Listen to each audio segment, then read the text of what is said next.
Hi everyone, my name is Keith Liswood from Balanced Body Mind. I'm going to give you three key things today to get you sleeping much better. Sleep is important because it means you don't go into the office and bite your colleague's head off or waking up next to your loved one in a grumpy state. Plus, if we get good sleep, we get to organise our body, our energetic systems much more effectively.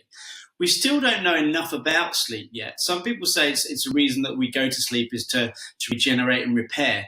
Another philosophy might be that light is actually very protective to us, and that when we go to sleep, we produce some of the stress hormones and some of the hormones that are related to inducing sleep to cope with the stressfulness of darkness and the lack of light.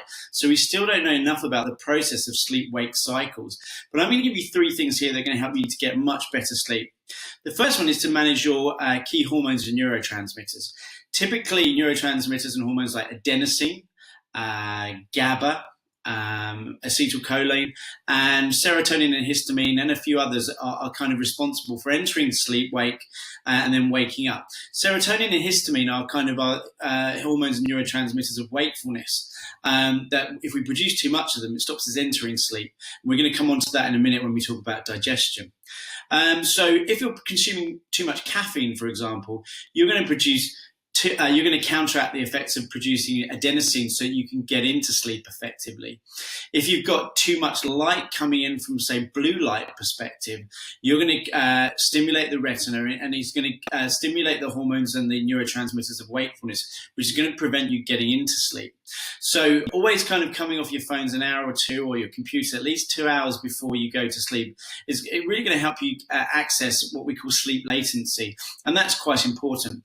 Our blood sugar levels also have a part to play in that, because if you don't have enough energy available, you're on a low carb diet, you've done lots of exercise, or you're stressed out. If you don't have adequate blood sugar balance, you're going to start to stimulate the production of cortisol to liberate the energy from fat, and that can be quite stressful in the body. And that will also stop you going into sleep.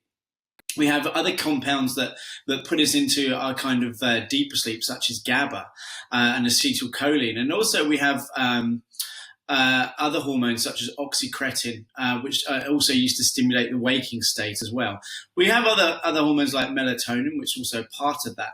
But some of these important aspects for managing the onset of sleep latency can be just as important as getting on top of. The second thing I want to talk about is managing your blood sugar levels.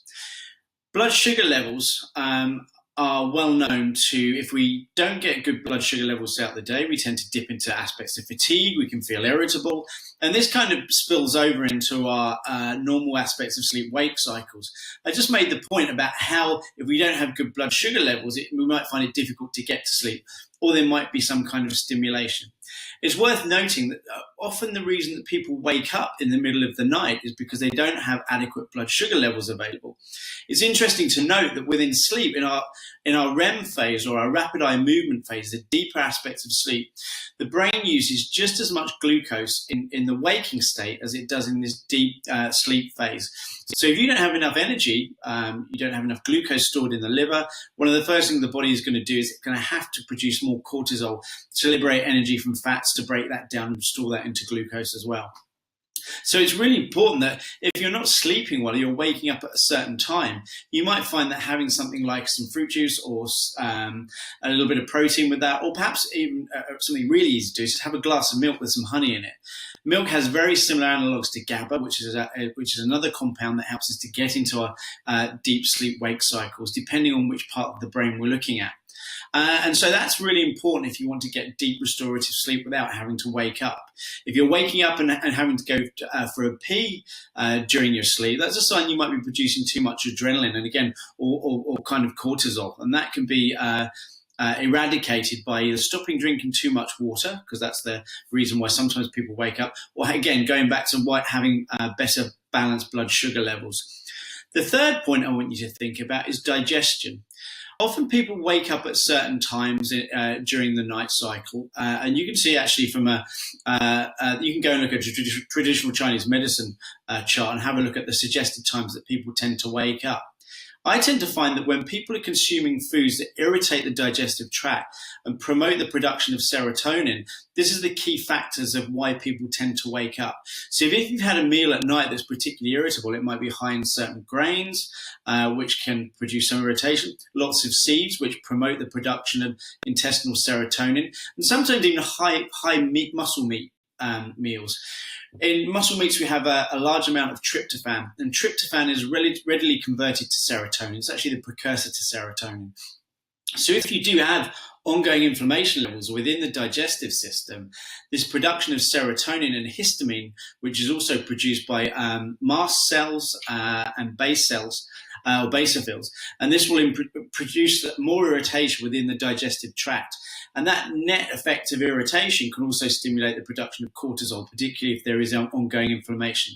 So if you want to try 3 things for getting better sleep, it's managing those kind of hormones and neurotransmitters that allow you to go into sleep, and that can be from dialing back on the caffeine before 4 p.m. It can be avoidance of blue light or stressful situations. The other thing would be to manage your blood sugar levels. Make sure you're getting plenty of food that are going to help to balance your blood sugar levels out throughout deep sleep. And the third thing is to just to help to improve your digestive situation, making sure you're not eating lots of nuts and seeds or really hard raw green vegetables that might be very difficult to break down and also stimulate the irritation within the bowel. So try these 3 things. If they don't work, there are plenty of other things to look at. If you're waking up sudden in the morning as well and find it difficult to get back to sleep, think it could be this irritation, or think it could be if the last time you ate was 6 p.m. in the following evening, it's probably a good sign that your blood sugar levels and your liver glucose stores are finally depleted. So that's generally why you tend to wake up at night. So go and try those things and see how you get on. And if it doesn't work, come back and we can talk about other stuff that's going to help you to get into deep sleep. Good luck.